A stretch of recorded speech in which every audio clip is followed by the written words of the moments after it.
I straight up saw a robot using a vape in this movie. I don't even know how that works. Let's talk about it.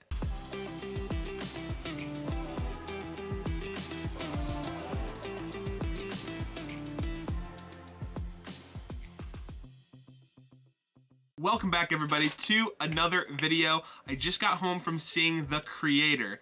I did make an out of theater reaction, which I'll definitely post before I post this. And there's a lot to talk about here. So real quick, before we dive in, if you are new, consider hitting that subscribe button, letting me know that you guys enjoy the content. Again, just a huge thank you to all of you that have recently been watching the channel. We've been gaining a lot of subs and just views and everything, and it all comes back to you, and I just thank you for all of it. I could not do it without you guys, so I really appreciate it. And without further ado, let's get into the video. Let's talk about the good, because there is a lot to talk about here. The biggest thing I want to talk about is the huge, massive world that we get to explore in this. You get to see, like, a lot of the shots are framed around getting to look at the background and just all the different things that are happening in it. And they kind of give you like a timeline of when this happens, and just seeing something as simple as a nuke going off in an AI world and just getting to explore this world is just so much fun. It's like eye candy. You just get to keep looking at it and gawking at it and like, wow, this is really cool. Wow, look at that. And usually it would get old to me pretty fast. You know, like the Maze Runner and the Hunger Games has that, or not even the Hunger Games, but like some of those like Armageddon, like society things have like all the gray like government buildings, and it's all like very built up and it's big and scary and everything's on a large scale. This has that, but it finds a way to like make it more personal, if that makes sense. Like, I don't know, it just feels like they show off more of it and they don't just skip past it, you know? Moving on to the CGI. This kind of has to do with it. I thought the robots looked really cool in this, and there were even moments where I just thought that everything looked really well. There was one specific moment between when they were on the ship and when they were on the ground. I thought the grass, I know that's like a really dumb thing to talk about, but the grass looks like really like clean and crisp. So it's good to see that they have good agricultural like practices. Because I remember one of them said that they was a farmer, so that's good to know.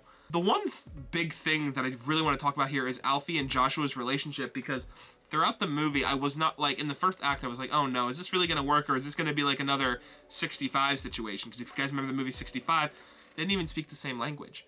Well, they quickly established this like very like bond with very few words spoken, and it's very sweet actually. And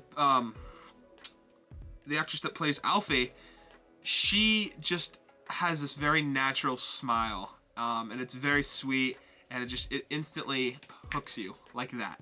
And I instantly was like, okay, yeah, these are my two favorite characters. I'm ready to go on the journey with them. Another thing I want to talk about is the plot development throughout the movie.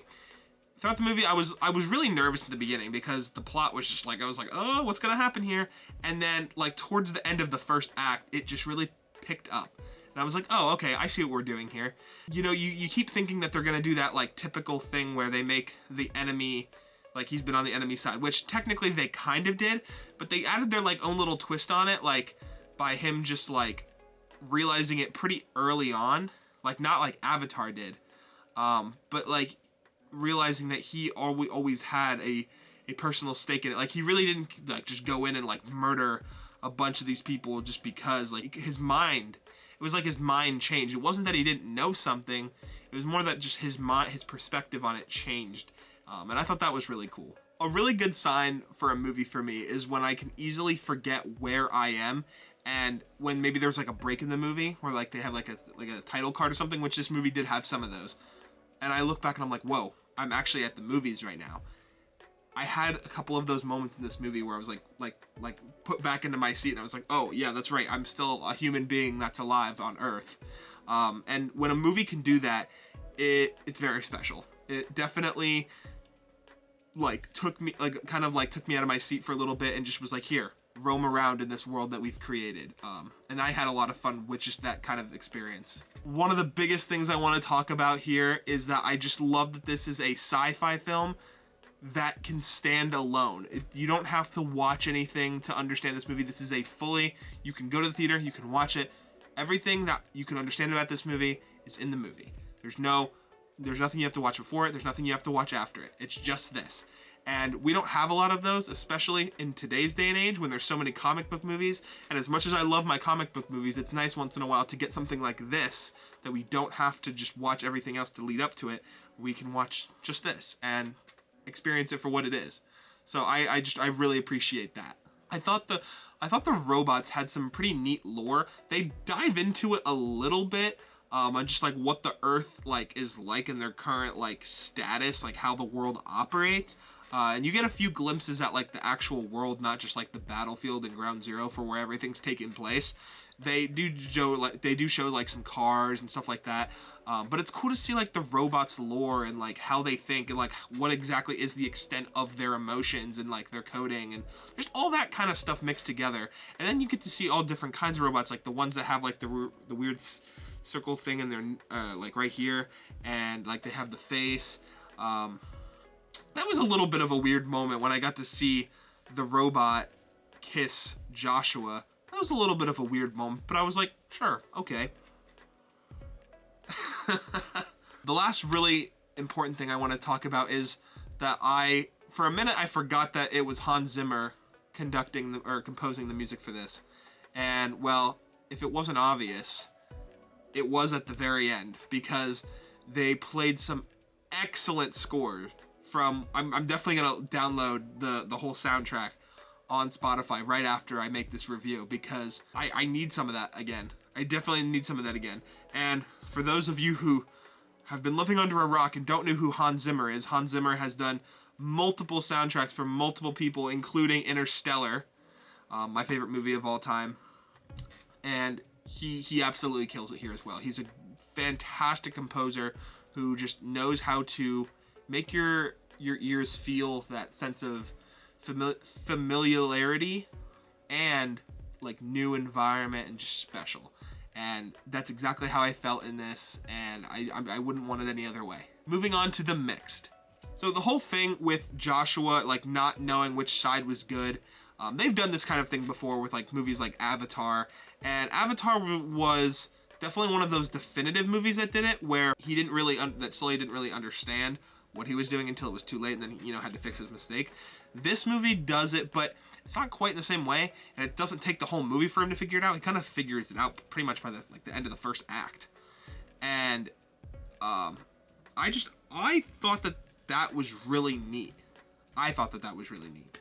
And I think that's pretty much all I have to say about that. I've heard a lot of people complaining about the script for this movie, that they didn't like it. I personally did not find it to be a bother at all, but I do understand what people say, because there were moments where it was just you would see people walking around in the city or just doing everyday things. I really like those moments because it lets me to just soak in the world around me. It makes me feel immersed, but I can understand for people that maybe don't want to do that and just are there for a movie that don't want to do that. I can understand that. I personally liked the script for the movie. I thought, at first I was nervous that it was going to be too slow, but then it picked up just enough to where I was like, okay, this is meaningful and I can understand things, but also I can keep going. And it kind of did one of those for me. And as for the bad, I really don't have anything horrible to say about the movie. If there was, I would definitely be saying it, but I mostly enjoyed myself, and I went into this movie expecting essentially what I got out of it. I was pretty excited from the slight early positive reviews that I heard of it.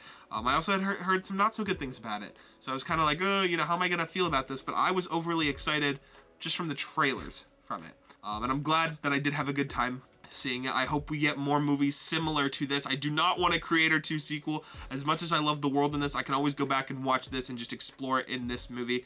We do not need a sequel to it, because I feel like that would diminish another sci-fi. We don't need a whole series about this. This is fine. I'm good with this. So let me know if you guys plan on seeing The Creator this weekend, or if maybe you're just gonna pass it.